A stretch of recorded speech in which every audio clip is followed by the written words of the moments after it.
East European Immigrant Hope Foundation este o organizație fondată în 2016. Fondatorii acestei organizații sunt Dumitru Efros, Corneliu Olaru, Oleg Razmeriță, în parteneriat cu Baronul Romilor din Moldova, Artur Cerari. Această organizație are ca scop crearea unei rețele și conectarea oamenilor cu patrimoniul est-european, mai cu seamă de pe teritoriul post-sovietic. Și acum, romii rămân cel mai vulnerabil grup etnic din Europa. Un alt scop măreț al creării acestei organizații este de a da speranțe prin abordarea nevoilor concetățenilor noștri de diferite etnii.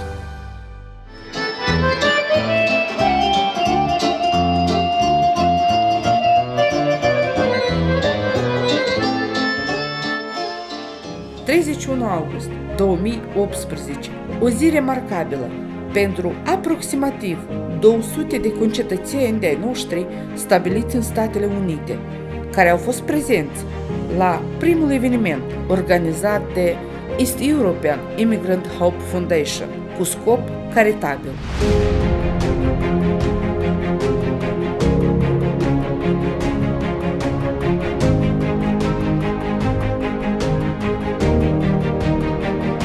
Doar datorită generozității oamenilor cu inimă mare, cu suflet bun, peste 200 de copii romi din familii vulnerabile din orașele Otaci, Soroca, satul Târnova au beneficiat de ghiozdane și rechizite școlare, astfel dându-le posibilitatea să învețe ca toți ceilalți copii.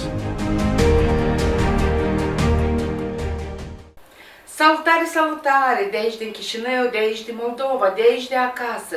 Vă salutăm cu mare drag, dragă diasporă din America. Eu mă numesc Elena Sârbu și sunt partenera East European Immigrant Hope Foundation împreună cu Fundația Baronului Artur Cerari. Eu mai sunt și jurnalistă și mai sunt și președinta organizației Platforma Femeilor Rome Români. Eu mă bucur enorm că am posibilitatea ca împreună cu colegii noștri și împreună cu dumneavoastră să aducem bucurii și zâmbete pe fețelor celor care au nevoie, celor care sunt mai necăjiți ca noi.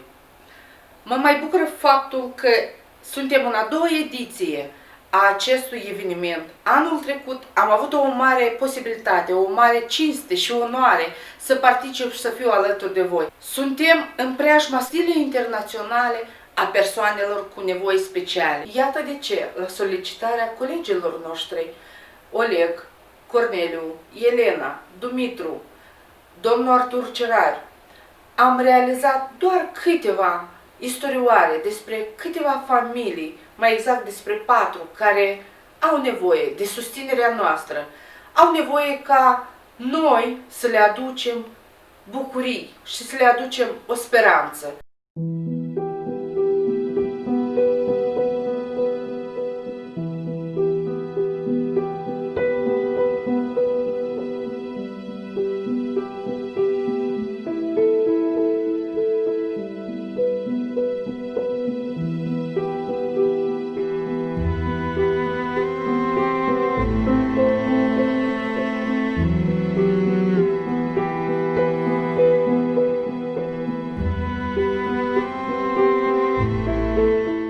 Халаентуме, касытуми вана.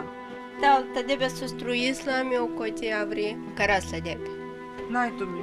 А коня намика я канак.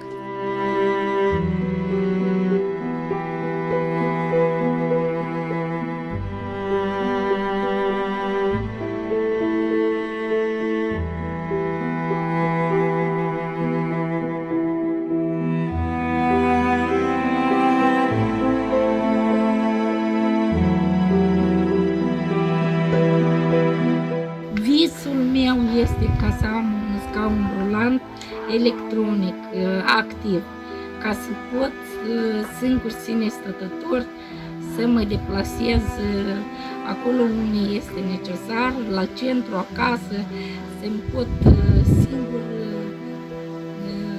satisface necesitățile de care am nevoie.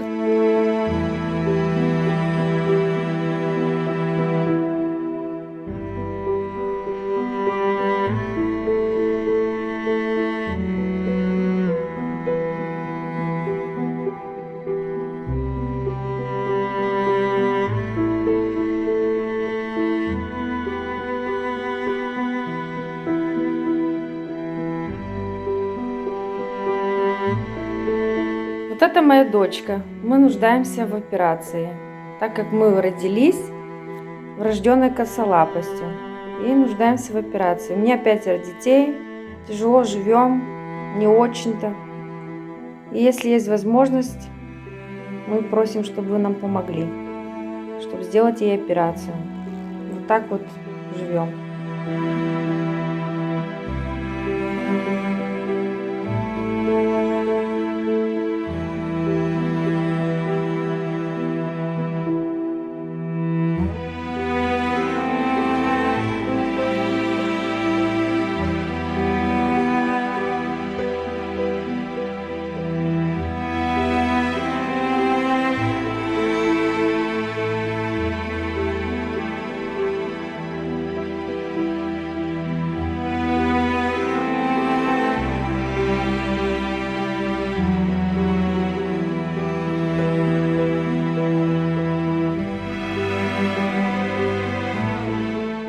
爱的是要的，爱的更多会的是。